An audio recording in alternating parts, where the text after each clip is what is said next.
Was a good save as well from Donnarumma. But in the end, the Blues have taken their 2-0 half-time lead to the full-time whistle. They'll move up to 5th in the early table in this giant league phase table. And they will go to 2 home games in a row against Borussia Dortmund and Bayer Leverkusen in the best of spirits. The final score here on another day when Haaland has been on target. City 2, Villarreal 0.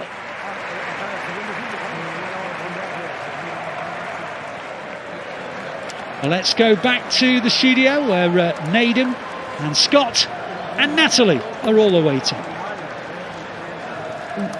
Welcome back to Matchday Live, where City are victorious. They have beaten Villarreal 2-0, and you can see the scenes on the pitch after the game there. Lots of handshakes and hugs between both the teams, and of course you can still hear the 1,000 travelling Blues, the 1,000 Blues that have made the journey over to Villarreal, have made themselves well and truly known there. So a good 2-0 away victory in the Champions League tonight for City. So I'm still joined in the studio by Scott Carson and by Neda Manua. What is there to say about that second half, other than, I think, we never looked in danger. Never looked in danger, no. They barely had any shots, didn't hit the post, didn't have to make any saves, everything was fine. No, in all seriousness, it wasn't necessarily as controlled as, say, that first half was, but you almost have to expect it, to be honest. I think you're playing against the side, as we said, that was 3rd in La Liga. They didn't really make a good count of themselves in that first half, so they were going to be better in the second. And I think they pushed a little bit more, and as time was getting closer towards the end, you could see the commitment to try and get that goal. So City had to suffer, as we thought they would do before the game. And the people just stepped up when they needed to. I think from an attacking standpoint, there could have potentially been a few neater sort of passes and, as I say, better control in that second half. But, I mean, there aren't many things to complain about when you win 2-0 away from home in the Champions League. So, more power to them. How would you assess the second 45, Scott? Yeah, it just looked like the second half was all about just trying to see the game out. I don't think there was too much rush to do anything, and too much enthusiasm to go and score 3 or 4 goals. It was more just, look, we've had a good first half, we're in a good position, let's just try and see this game out. And obviously, apart from the header and a couple of half shots towards the end, it was a pretty comfortable night, and I'm sure they'll be more than happy to come back with a 2-0 and another clean sheet. I agree. I think the defensive organisation was good today, especially in that second half when they were sort of feeling a bit more pressure. And I think what I like about the way that City plays, as they are defending, they don't really look flustered, even if a team has long periods of possession and, they're in their sort of like defensive third or whatever. Like, they still stick to the plan. They know what their jobs are. There's no sense of desperation, no rush, no panic. And I think that is a sign of a good defensive side. And, they know they've got a good goalkeeper behind them. They know that if you continue to do your jobs, you'll have a chance, and just make it as hard as possible for the opposition, which I thought they did do. Yeah, and the scoreline enabled Pep to make quite a few changes as well. So there was 5 substitutions in that second half. Obviously, Nico Gonzalez perhaps with a little knock there. But we also had the opportunity to see Oscar Bob, Omar Marmoush, Ryan Cherki, and of course Tijani Reinders came on as well. So I always like it when we get the opportunity to get more players on, Scott. Yeah, definitely. And obviously when you make that many subs as well, it isn't going to be easy to carry the momentum on like we had in the first half. But obviously, I know that a couple of them have just come back from injuries and things, so it's going to be. Pep's always going to look to try and get them on and get them back involved as quickly as possible. And like I said, it was a comfortable night in the end, and I'm sure they'll be glad just to carry this momentum and this good run that they're on back into the Premier League. I think it is on the next game. Yeah, Sunday we've got Villa in the Premier League, so yeah, absolutely the momentum feels so important. Yeah. I'm so looking forward to seeing Ryan Cherki come back now from injury, and to see him get a run of games, because he looks, particularly in the Everton game, the cameo that we saw from him, he looked really exciting. Yeah, absolutely. We're looking at a very, very stylish player. Somebody that's going to be like wowing the fans. His right foot, his left foot, his eye for a pass. As we kind of saw in pre-season. So for him to be fit and to be back available is a massive deal, because I think for some of the games that City will be playing, like, he can be somebody who can unlock defences, in a similar way to, say, like a Phil Foden does, but in a slightly more, I wouldn't say unorthodox, but like, you can't plan for him. You know, you can't show him onto his weaker foot because he doesn't have a weaker foot. Yeah. Whereas for Phil, someone might try and show him onto his right, and obviously he's got the magic to do whatever he wants. But it's good to see him back. It's also good to see Marmoush back as well because he's been out for a little while. And, you know, the names that you mentioned there, like Phil didn't come off the bench today. That squad is a very, very tasty squad, and hopefully Nico's injury isn't too bad. But yeah, seeing some magicians in that team is going to be fun to watch. Yeah, absolutely. And it took me a minute to realise it was Mateo Kovacic. Now he's grown his hair out as well. Exactly. Yeah, another one. Yeah, very nice. It's not too bad at all, very is it? Nice. It's not too bad. A bit of a crazy night in the Champions League as well. Some of the other results are pretty eye-catching. So Arsenal beat Atletico Madrid 4-0. 2 goals there from Victor Gyökeres. If you say I got so. corrected the other day on a podcast. Go on. By Chris Sutton. Because you said what?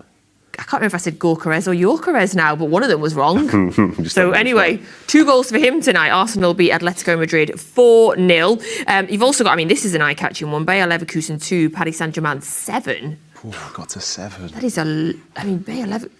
There's 2 red cards in that game as well. Was there? In the first half, yeah. That is a big scoreline. Borussia Dortmund 4, Copenhagen 2, or Copenhagen 2, Borussia Dortmund 4, forgive me. PSV beat Napoli 6-2. Goals galore tonight, isn't Kevin it? De Bruyne, Napoli, Scott McTominay, Napoli.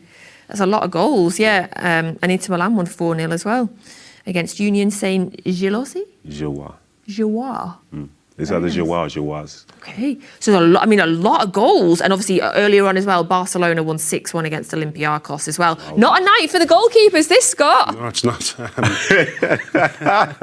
It's good for everyone's highlights, but not a good night for the keepers. Yes, there's a goalkeeper or two who kept a clean sheet in there. Don't forget about them. Oh, I didn't mention Newcastle. They won 3-0. Nick Pope, and clean sheet. an assist for Nick Pope we read as well. So yeah, there you go. There you go. Sheet and an assist. The goalkeepers turned it around a little bit. Exactly. Yeah. Goalkeepers Union have pulled it back a little bit, Scott. So looking at the big old Champions League table, City up to 5th in that. So obviously it's just 3 games played so far, and there is the games that will be taking place tomorrow night as well. But obviously 3 games played, 7 points for City. So 2 wins and draw. Paris Saint-Germain, Inter Milan, and Arsenal all 3 games and 3 wins so far. But I mean, like Scott was saying before, Nadem, the fact that we're in this momentum now, we're in this positive sort of constant winning cycle now, going into this period of a Premier League game, Cup game, Champions League game, Premier League game, Champions League game. It's a perfect time, it seems, that we're really starting to get into our rhythm. Yeah, 100%, yeah. And I think with that success brings like a level of confidence as well. You know, and you can't underestimate that value, even with some of the best players in the world as such, because they're going out there, they know what their jobs are, they've got no doubts whatsoever. And when you are in that position with no doubt, you can see people's quality come through. So yeah, these games that are coming up, Villa's a tough game. I think they're in a great run of form as well. Then it's a cup game, another league game, Champions League game. But ultimately, it feels to me like it's a privilege to get to be in that situation. And then in fairness, the run that they're going to be on, there's 1 international break left this calendar year. Yeah. And then it's the 4 months, those dark 4 months where all it is football. And if you can arrive in that in good form, then, that's when a lot of the time the swings can change, momentum can change in leagues. I love them 4 months when there's no international breaks. Get in my way. Yeah, as long as you do. I love those. On YouTube, we are running a poll for Man of the Match. And so far, it is joint, so 39% apiece for Savinho and Erling Haaland.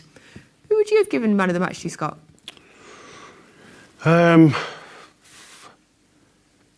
I'd have probably went. I should say Donnarumma, shouldn't I? Because he kept a clean sheet. Union. I think probably Savinho. I thought he looked sharp. He was. He obviously got an assist, and I felt everything he had to do. He did well, and he was even defending.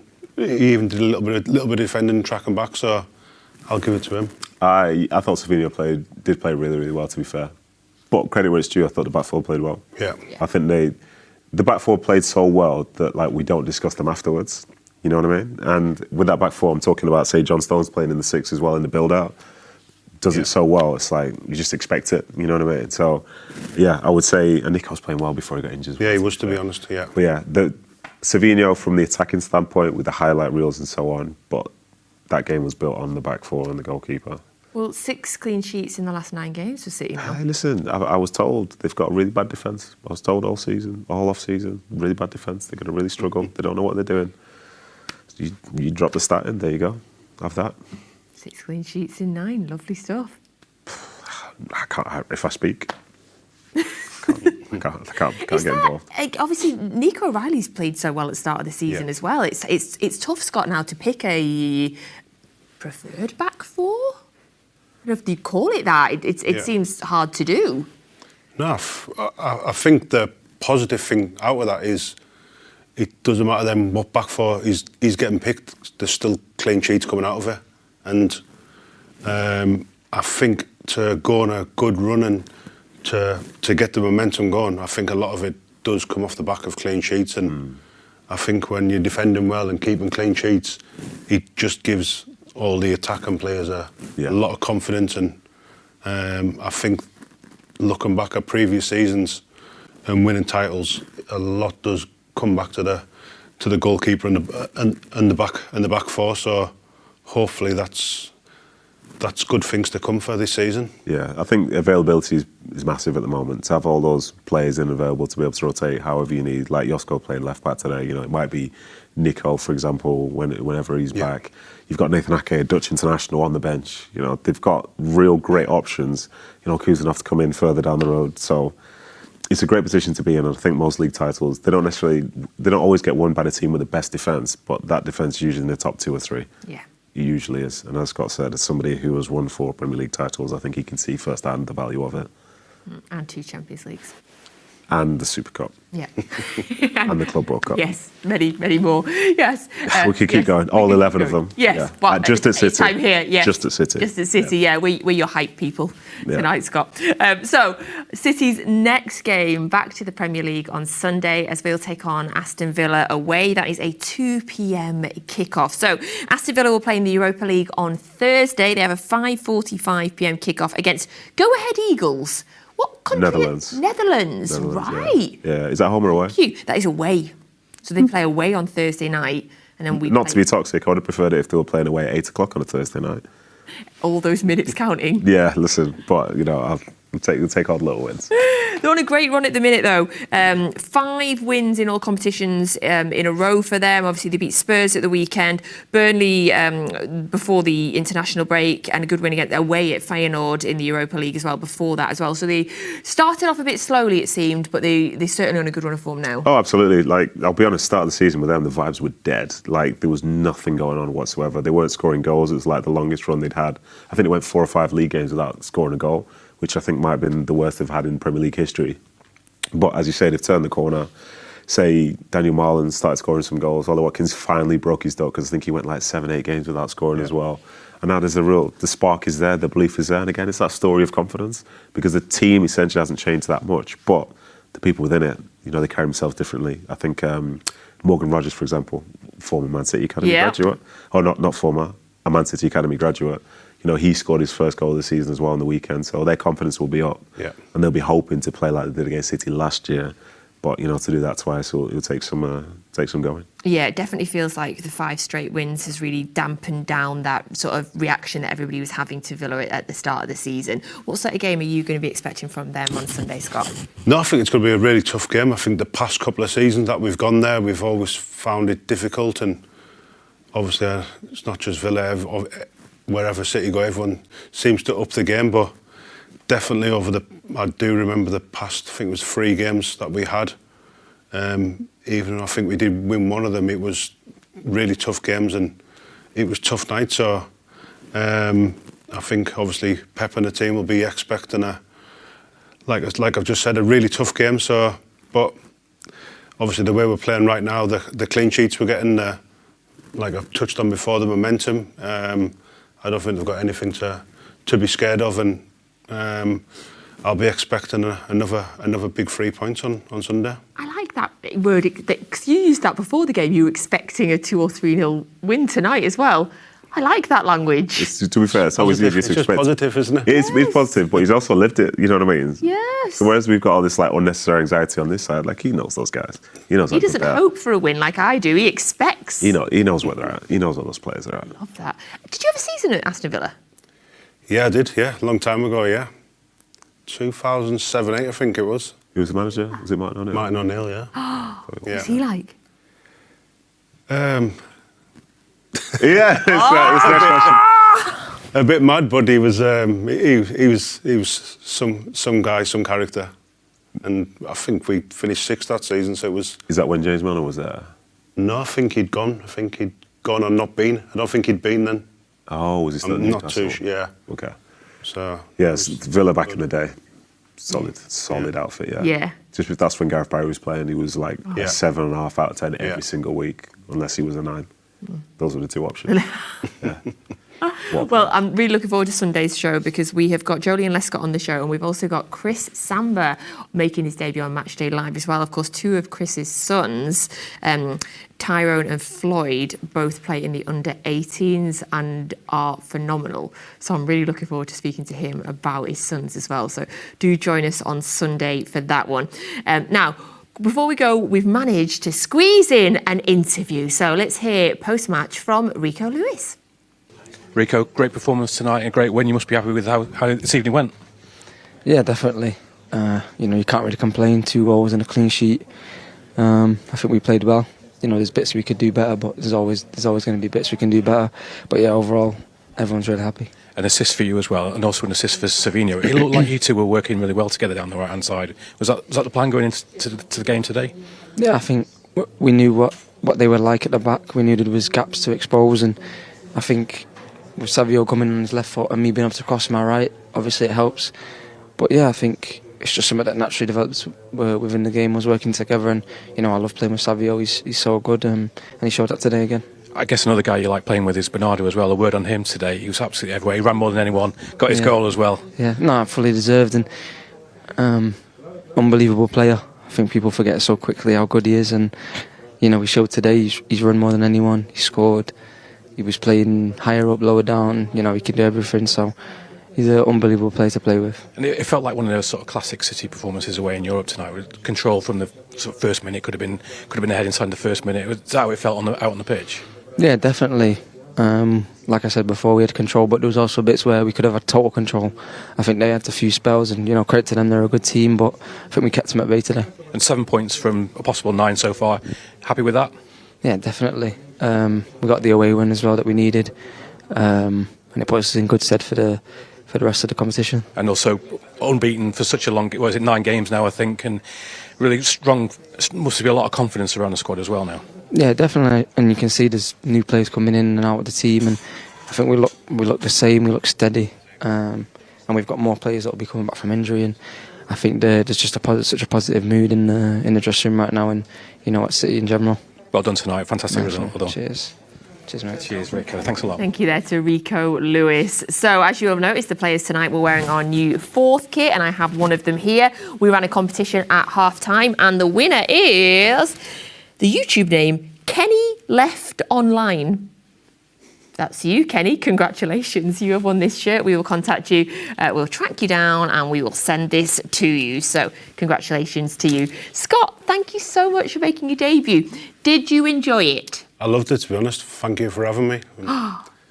Never in doubt, was it? Never in doubt, yes. I think, are we going to, if we invite you back, are you going to come back? Yeah, I think so. I hope so. Put him on the spot there. Just a yes. It's a quick yes. Say yes. It's a quick yes. Can we get your diary out? Yeah.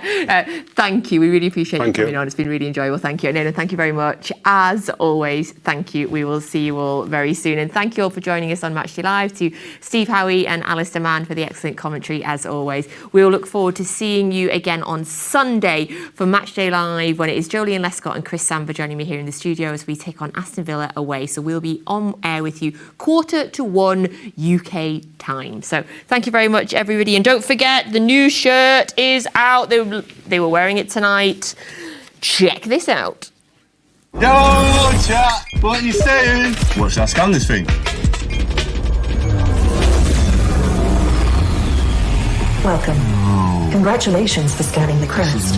You will receive a series of FC26 rewards.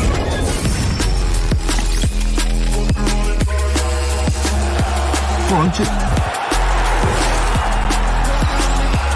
are fresh.